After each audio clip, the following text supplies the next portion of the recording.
can check them this weekend, and you never know. I might be like, all right, cool. They taste good. They needed time in the corner by themselves. I don't know what they were doing, but sometimes they just need a timeout. Yeah, absolutely. So it's something for all of us to be reminded of. I mean, turning around on it quick may be the goal, but it may still confound you to get it done.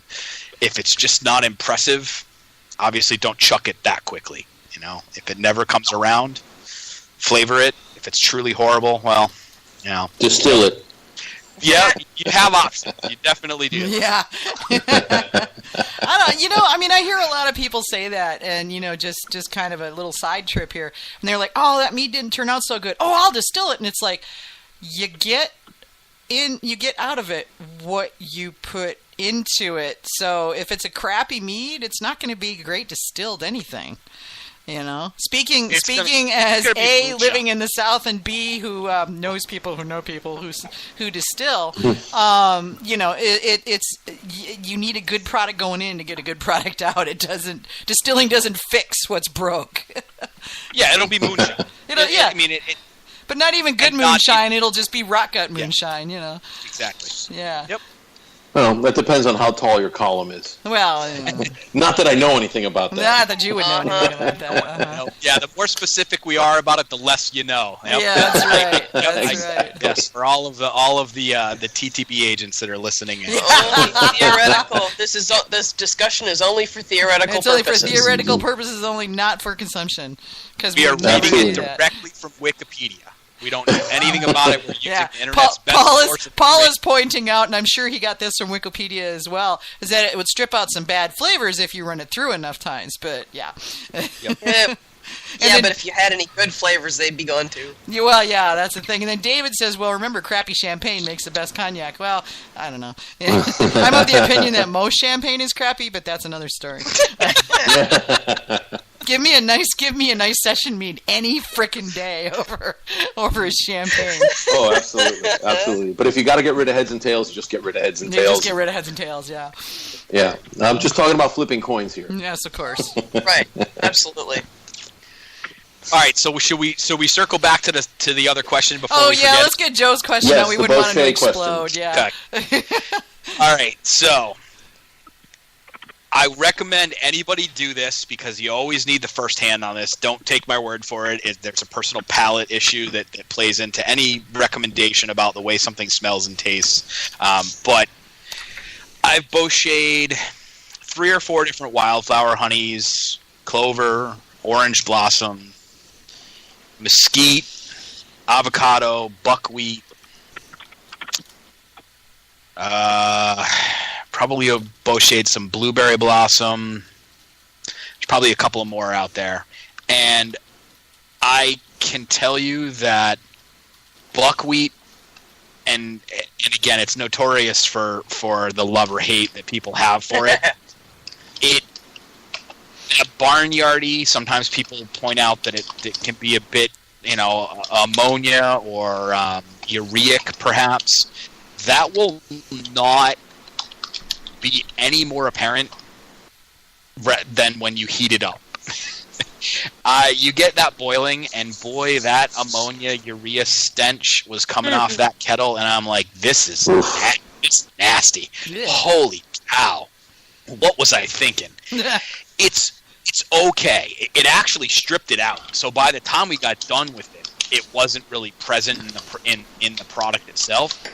But I didn't actually find the caramel flavor with the buckwheat was really all that exciting. It just was kind of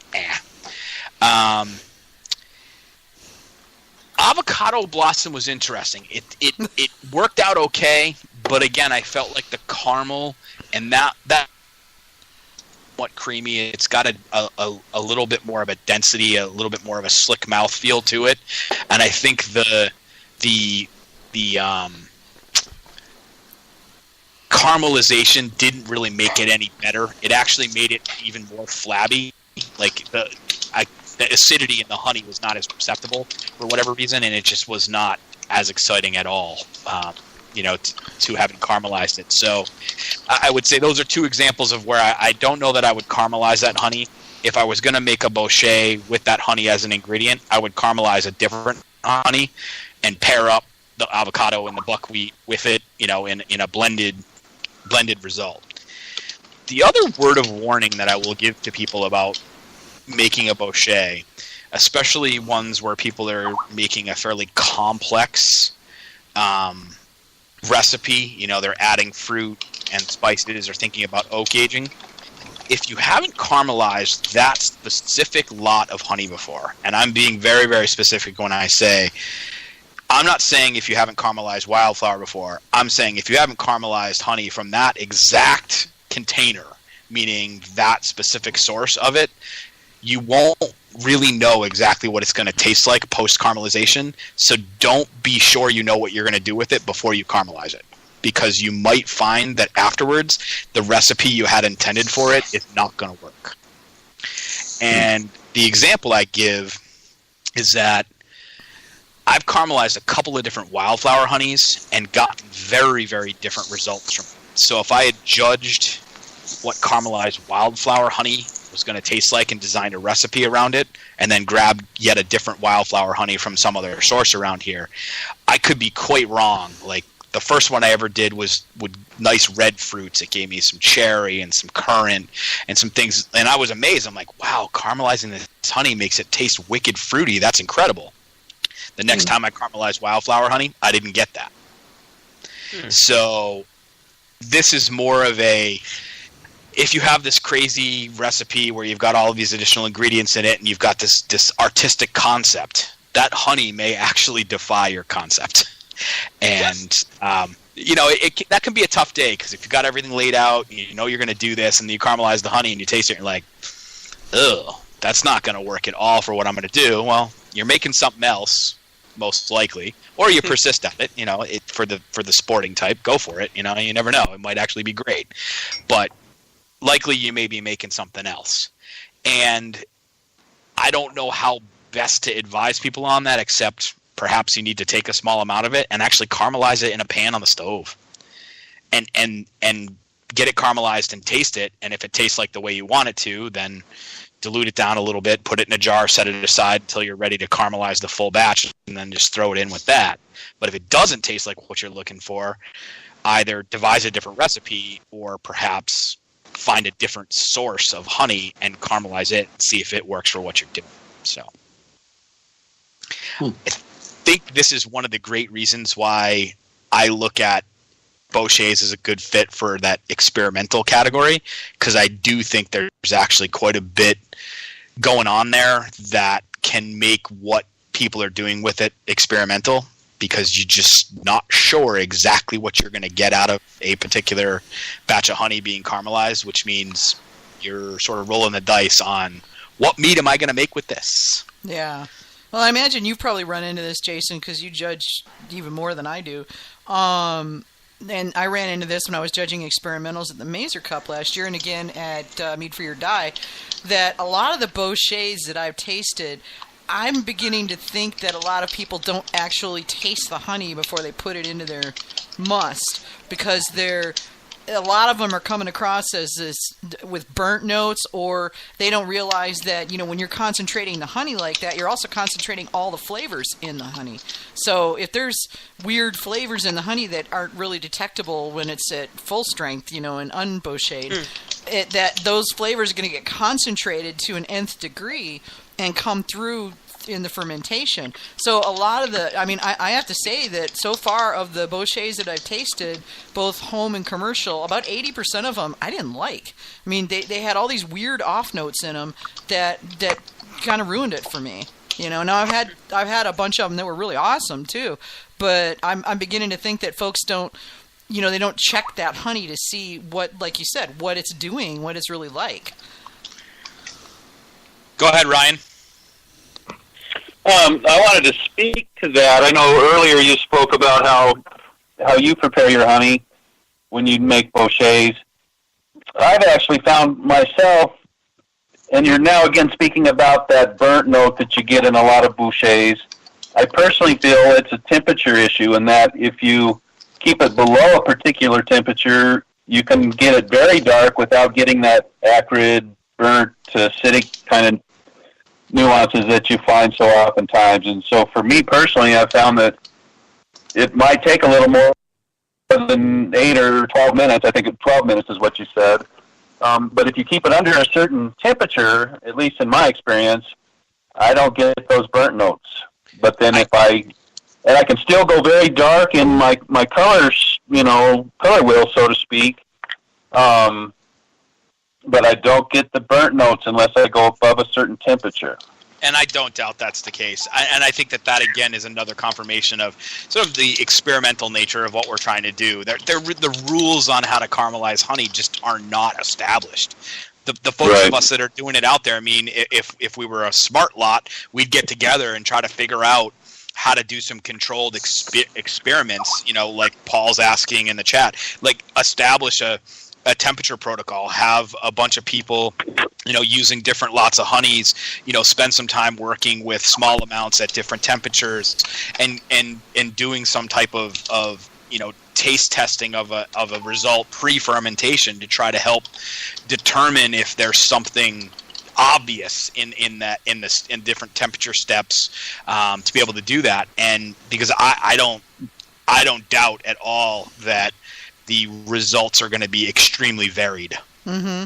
Well, and just to interject, both a helping hand and a little PR note. The AMMA is running a grant program right now where people who want to experiment can get money to do so. So if somebody wants to try to create and establish rules for doing bouchées, now's your chance. Yep. Yeah, I mean that might be an interesting candidate because there are not that many commercial examples out there. It's definitely something that's being done much more at the home level at this point, but there could be some great findings there that lead to commercial producers turning around and using a particular protocol that comes out of that research to confidently create something that they hadn't planned on doing before. I mean, it absolutely a great opportunity, for us as a community and an industry to spend some time playing around on what. And it's funny because people remind us, people have been caramelizing honey for forever. I'm like, that's true, but no one ever wrote. True, but no one ever wrote down enough that really there's not a stylistic definition for it the way there are for other styles that would address things like temperature and time and certain honeys. What is it about buckwheat? Is it the nitrogen content? Yeah. There's all kinds of funny things about it that we just don't really know. Some of us know it empirically, but we've never all shared the notes on it to a great enough degree to really be able to actually have found. And now we've actually created not just data but knowledge, because it can be repeated. People can actually try something. To Ryan's point, I'm going to keep it at or under this temperature, and when I go to a half an hour on a wildflower honey, I'm able to get a relatively consistent result. That'd be pretty awesome to see, because I don't have that information in my hands. I've never done that experiment. Well, and what you say too about we know those things empirically. I have a digital thermometer that I use most of the time making mead. It's very accurate.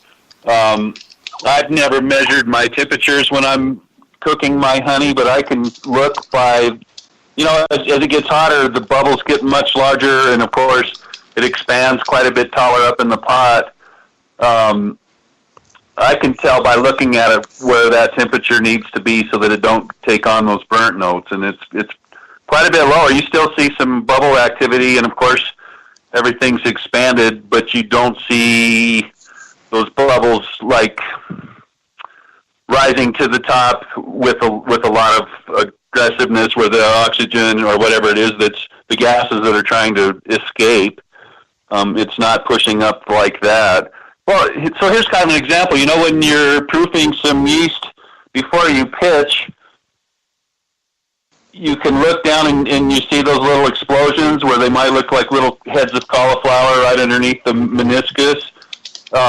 So you see that activity going on down there, but it's not really penetrating up above the surface very much. the honey's almost that same way, that you see that it's heating and there's bubbles, but they're really not